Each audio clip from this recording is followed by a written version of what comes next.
তুই কি করলি রে? চোখে দেখতে পাসনি? চাচা, আমার ভুল হয়ে গেছে, আমি মুছে দিছি। তুমি এই মেয়েগুলোর সামনে আমার টেস্টিং ডাউন করো না। এই বুড়ি, ইটটাকে এখান থেকে সরিয়ে দে তো, ছেলেটা এক্ষুনি পড়ে যাচ্ছিল। ঠিক আছে মা। এই থামো থামো, আমাকে দাও। এত সুন্দর নরম হাতে এই শক্ত ইট কেউ তোলে? এই না মুছি চলে গেলি যে? আসছি চাচা, আসছি। এই সব বয়স্কগুলো কিসের কাজে? এই তুই কি করছিস রে? কেন ঝাড়ছিস? থাক থাক, তোকে আর এইভাবে যাইতে হবে না, যাই জায়গা। रो पढ़े उसको ভাত খোলা হয়ে গেছে, তোমরা সবাই এসে খেয়ে নাও। এ আব্দুল, খেতে ডাকছে, চ খাওয়া দাওয়া করলি কি? ঠিক আছে, চ।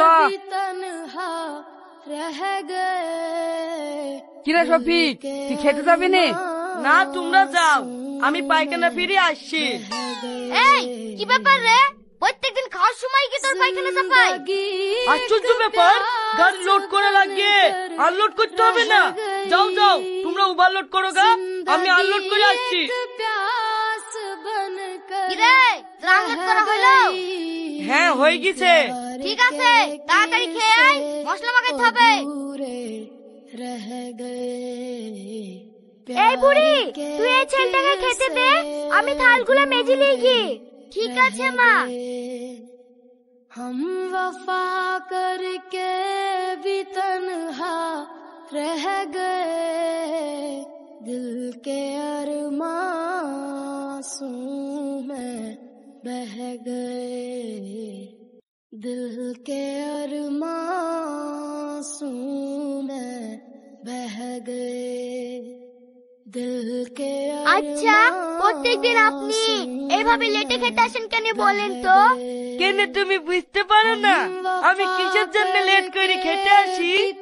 না, আমি বুঝতে পারিনি কিসের জন্য। তোমার এই মিষ্টি মুখে দুটো কথা শোনার জন্য। আপনি না। এই, তুমি দিনে কবার বিরাজ করো গো? একবার। তুমি কাল থেকে দিনে 3-4 বার বিরাজ করবা। কেন? তোমার হাসিটা না খুব মিষ্টি, দাঁতে পোকা লেগে যেতে পারে। তাই? কি রে, গরম খাওয়া খাস নাকি? তাড়াতাড়ি আয়। দেখিছো, শালার পুরো তো শান্তি তোমার সঙ্গে কথা বলতে দেবে না। আসছি, শান্তি করে চারটি খেতে তো দাও। তুমি আমাকে খুব ভালোবাসো তাই না? হ্যাঁ, আমি তোমাকে অনেক ভালোবাসি। যেমন ধরো, আমি সিমেন্ট, তুমি বালি, মাঝখান থেকে একটু পানি দিলেই তোমার আর আমার ভালোবাসা তোমাদের এই নতুন ঘরের মতন সারা জীবন লাস্টিং করবে। মাঝখান থেকে পানি দেওয়ার দায়িত্ব তোমার। এইবার তুমি ভাবো পানি দিবা কি না। কি রে, বেলা চলে গেল, মশলাটা মিশা। খাওয়া হয়ে গেছে, আসছি চাচা, আসছি। अधूरे